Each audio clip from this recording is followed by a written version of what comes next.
চৰকাৰৰ জনবিৰোধী নীতিৰ সপক্ষত থাকি বা সমৰ্থন কৰি ৰাজপথত নামি প্ৰতিবাদ কৰাসকল বা নেতৃত্ব দিয়াসকলক কেতিয়াবা সাধাৰণ নাগৰিকৰ প্ৰতিবাদ বুলি ভাবি ভুল নাযাব আপুনি। তেওঁলোক হয়তো বিজেপিৰ নেতা, পালি নেতা বা কাৰ্যকৰ্তা। তেনে বহু প্ৰমাণ ইতিমধ্যে ভাইৰেল হৈছে। তেওঁলোকৰ অন্য কাম একো নাই।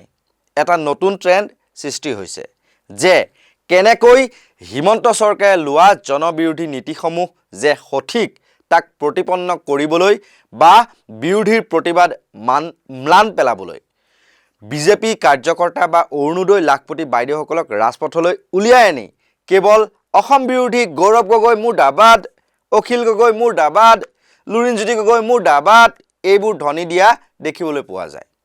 লগতে কোনোৱে যদি সঁচা ছবিখন দেখুৱাবলৈ গ্ৰাউণ্ডলৈ যায় বা তুলি ধৰে প্ৰকৃত যে উন্নয়ন হোৱা নাই, তেতিয়া এই বিজেপি নেতা কৰ্মীসকলেই সাধাৰণ নাগৰিকৰ পোছাকযোৰ পিন্ধি লৈ পহুখেদা দিয়ে, তেওঁলোকক মাৰপিট কৰে বা ক'লা পতাকা দেখুৱাই হুলস্থুলীয়া পৰিৱেশৰ সূচনা কৰে আৰু আৰক্ষীও হাত সাৱটি এনেকৈ বহি থাকে। আনফালে ডিজিটেলটো আক্ৰমণ আছেই। বিৰোধী নেতাসকলে মন্তব্য কৰা বুলি ফেক নিউজ প্লেট কিছুমান সামাজিক মাধ্যমত পোষ্ট কৰাৰ লগতে আপোনাৰ পোষ্টৰ তলত কমেণ্টত একেখন ফটোকে 10-12 বাৰকৈ পোষ্ট কৰি দিয়ে। দেখিব পোষ্টটোত লাইক যদি 20টা আছে, কমেণ্ট 30টা আছে। তাৰ অন্তৰালত কি জড়িত হৈ থাকে জানেনে? ডাঙৰ ডাঙৰ ঠিকা ঠুকলিৰ অংক। কিছুমানক বাৰু 1500 টকাতে সন্তুষ্ট ৰাখে। আৰু এই প্ৰতিবাদ কৰাসকলৰ মাজৰে কোনোবা হয়তো শিল বালি মাফিয়াও ওলাব পাৰে। তাৰ কোনো হিচাপ নাই। বোলে আগৰ গৰু যেনি যায়, পাছৰ গৰু তেনিয়ে যায়। ডাঙৰ ডাঙৰ নেতাসকলে যেতিয়া শাসনত থাকিও বিৰোধী দলৰ নেতাৰ বিৰুদ্ধে প্ৰতিবাদ কৰে, তেওঁলোকে কৰাটো স্বাভাৱিকেই। গ্ৰাউণ্ডৰখিনিয়ে যিবিলাক তৃণমূলৰ কৰ্মী, নেতা কৰ্মী মুঠতে এটাই প্ৰতিপন্ন কৰিব লাগে, চৰকাৰৰ জনবিৰোধী নীতিৰ বিৰোধিতা কৰা সকলো ৰাইজ ভুল, বিৰোধী নেতাসকলেও ভুল। একেবাৰে বেদৰ বাণীৰ দৰে সত্য কেৱল বিজেপিৰ নেতা মন্ত্ৰীসকলহে। কিন্তু এনেকৈ কিমান দিন চলিব? ৰাইজে ইতিমধ্যে গম পাইছেই। সাধাৰণ নাগৰিকৰ পোছাকযোৰ পিন্ধি যে বিজেপি নেতাকৰ্মীয়ে আন্দোলন কৰি গৌৰৱ গগৈ, অখিল গগৈক গালি পাৰে, তাৰ প্ৰমাণ কেইটামান তুলি ধৰিছোঁ। এইজন কাজিৰঙাৰ ইক' চেঞ্চিটিভ জ'ন 1 কিলোমিটাৰলৈ হ্ৰাস কৰাৰ বাবে মুখ্যমন্ত্ৰীক ধন্যবাদ জনাই গৌৰৱ গগৈ, অখিল গগৈৰ বিৰুদ্ধে প্ৰতিবাদ কৰা বিতুপন শইকীয়া। বিতুপন শইকীয়া হৈছে বিজেপিৰ যুৱ মৰ্চাৰ নেতা, বোকাখাটৰ নেতা তেওঁ। ঠিক একেদৰে গৌৰৱ, অখিলৰ বিৰুদ্ধে প্ৰতিবাদ কৰা এইগৰাকী কাজিৰঙাৰ তুলসী বৰদলৈ আকৌ বিজেপিৰ সমৰ্থক। আৰু কেইগৰাকীমান নেতাক ফেচবুক যোগে চিনাকি কৰাই দিছে প্ৰদেশ কংগ্ৰেছৰ মুখপাত্ৰ ঋতুপৰ্ণ কোঁৱৰে। এইজন শিশুকান্ত নাথ, কাজিৰঙা মণ্ডল উপসভাপতি। প্ৰতিবাদত অংশ লোৱা এইগৰাকী অখিল গগৈ আৰু গৌৰৱ গগৈক সমালোচনা কৰা তুলসী বৰদলৈৰ কাষত থকাগৰাকী বোকাখাট মণ্ডলৰ উপসভাপতি কমল গগৈ। প্ৰতিবাদত অংশ লোৱা কাজিৰঙাৰ ইন্দুপৱন শইকীয়া ABVPৰ নেতা। আৰু হিমন্ত বিশ্ব শৰ্মাৰ লগত ফটো আছে তেওঁৰ ফেচবুকত। ঋতুপৰ্ণ কোঁৱৰে তেওঁলোকক চিনাকি কৰাই দিয়াৰ লগতে ফেচবুক যোগে প্ৰতিক্ৰিয়া প্ৰকাশ কৰি লিখিছে এইদৰে: মুখ্যমন্ত্ৰী ডাঙৰীয়াই কোৱাৰ দৰে কংগ্ৰেছ দল আৰু প্ৰদেশ কংগ্ৰেছৰ সভাপতি গৌৰৱ গগৈ ডাঙৰীয়াৰ বিৰুদ্ধে কাজিৰঙাৰ স্থানীয় ৰাইজে নেতৃত্ব লৈ সঁচাকৈয়ে স্বতঃস্ফূৰ্তভাৱে প্ৰতিবাদ কৰিছিলনে? নে কাজিৰঙাৰ প্ৰতিবাদৰ আঁৰত পৰিকল্পিতভাৱে শাসকীয় দলৰ নেতাকৰ্মীও জড়িত আছিল? আমি লাভ কৰা তথ্য অনুসৰি উক্ত দিনা স্থানীয় ৰাইজৰ নাম লৈ কেইবাগৰাকীও বিজেপি দলৰ নেতাকৰ্মীয়ে প্ৰতিবাদত ভাগ লৈছিল। জানিব পৰা মতে উক্ত প্ৰতিবাদত হেনো ভাৰতীয় যুৱ মৰ্চাৰ বোকাখাট মণ্ডলৰ নেতা কমল গগৈ, কাজিৰঙা মণ্ডলৰ নেতা শিশুকান্ত নাথ, বিজেপি নেতা বিতুপন শইকীয়া, ABVPৰ নেতা ইন্দুপৱন শইকীয়া, বিজেপি নেতা প্ৰদীপ টেৰাং আদিয়ে আগভাগ লৈছিল।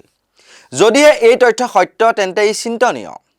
কিছু বিষয়ত স্থানীয় একাংশ ৰাইজৰ উদ্বেগৰ কথা আমিও বুজিছোঁ। আৰু তেওঁলোকে যদি ইয়াৰ বাবে স্বতঃস্ফূৰ্তভাৱে গণতান্ত্ৰিক প্ৰতিবাদ কৰিছে, তাকো আমি সন্মান জনাবই লাগিব। কিন্তু স্থানীয় ৰাইজৰ নাম ব্যৱহাৰ কৰি শাসকীয় বিজেপি দলৰ সৈতে জড়িত লোকসকলেই যদি এই প্ৰতিবাদৰ নেতৃত্ব বহন কৰিছিল, ই ৰহস্যজনক আৰু দুৰ্ভাগ্যজনক নহয়নে? গতিকে ইয়াৰ আঁৰৰ প্ৰকৃত ৰহস্য ৰাইজৰ আগত স্পষ্ট হোৱাটো অতি প্ৰয়োজনীয়। কাৰণ কোনো ৰাজনৈতিক দলৰ স্বাৰ্থক স্থানীয় ৰাইজৰ ক্ষোভ হিচাপে উপস্থাপন কৰাটো জনমতক বিপথে পৰিচালিত কৰাৰ এক কূটনৈতিক কৌশল হ'ব পাৰে। কাজিৰঙাৰ প্ৰকৃতিপ্ৰেমী ৰাইজৰ মতামতক শাসকীয় পক্ষৰ নেতা কৰ্মীসকলে ৰাজনৈতিক স্বাৰ্থৰ আৱৰণেৰে ঢাকি ৰখাৰ প্ৰয়াস কৰাটো অতিকৈ দুৰ্ভাগ্যজনক। সেয়েহে কাৰোবাৰ ন্যস্ত স্বাৰ্থৰ বাবে কাজিৰঙাৰ ভৱিষ্যতক বিপন্ন কৰাৰ কাম যাতে কোনেও কৰিব নোৱাৰে, তাৰ প্ৰতি আমি সকলো অসমবাসী সচেষ্ট হ'ব লাগিব। অসমৰ সচেতন সমাজ, প্ৰকৃতিপ্ৰেমী ৰাইজ, সংবাদ মাধ্যম সকলোৰে দায়িত্ব হৈছে যে অসমৰ ৰাইজৰ সন্মুখত প্ৰকৃত সত্য স্পষ্ট কৰি দিয়াটো। কথাবোৰ সঁচাই চিন্তনীয়। সঁচাকৈয়ে এতিয়া মানে এনেকুৱা হৈছে, জুবিন গাৰ্গে গাই যোৱা সেই গীতটোৰ ভাষাৰে যদি কওঁ, মুখা মুখা কিয় পিন্ধা এই মুখা, সেই তেনেকুৱা ধৰণৰ যি গীত, এতিয়া এইসকল বিজেপি নেতাই সাধাৰণ নাগৰিকৰ মুখাখন লগাই লৈ পেলাই তেওঁলোকে চৰকাৰখনক সমৰ্থন দিবলৈ উঠি পৰি লাগিছে আৰু গৌৰৱ গগৈক গালি পাৰিব লাগে, অখিল গগৈক গালি পাৰিব লাগে, লুৰিণজ্যোতি গগৈক গালি পাৰিব লাগে। তেওঁলোকৰ কাম সেইটোৱেই। আৰু মানে জনবিৰোধী নীতি এটাকো সমৰ্থন জনাই পেলাই চৰকাৰখনক সমৰ্থন দি পেলাই আগবাঢ়ি যাব লাগে তেওঁলোকৰ মতে।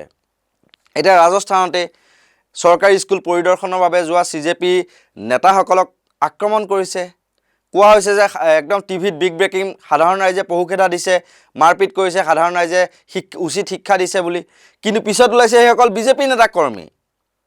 সেই তেনেকুৱাইটো কথাটো। এতিয়া মানে সাধাৰণ ৰাইজৰ নাম লৈ লৈ, সাধাৰণ ৰাইজৰ পোচাকযোৰ পিন্ধি পিন্ধি বিজেপিৰ একাংশ নেতা কৰ্মীয়ে তাৰমানে যিবিলাক ঠাইত উন্নয়ন হোৱা নাই, প্ৰকৃত ছবিখন যি দাঙি ধৰিবলৈ চেষ্টা কৰে, তেওঁলোকক মানে আক্ৰমণ, সেয়া লাগে কথাৰেই হওক বা শাৰীৰিকভাৱেই হওক বা মানসিকভাৱেই হওক, আক্ৰমণ কৰা আৰম্ভ কৰে আৰু মানে নোহোৱাটোকো হোৱা কৰিবৰ বাবে চেষ্টা কৰিবলৈ উঠি পৰি লাগে। গতিকে আমাৰ এই প্ৰতিবেদনখন অতি মনোযোগেৰে আপোনালোকে চোৱাৰ বাবে আপোনালোকক অত্যন্ত ধন্যবাদ জ্ঞাপন কৰিছোঁ। আৰু এনেকুৱা ধৰণৰ সত্য, নিৰপেক্ষ, নিৰ্ভীক বিশ্লেষণৰ বাবে আপোনালোকে চাই থাকিব নৰ্থ ইষ্ট নাও। আৰু ইয়াৰ লগে লগে মই কল্পজ্যোতি শইকীয়াই বিদায় লৈছোঁ। ধন্যবাদ।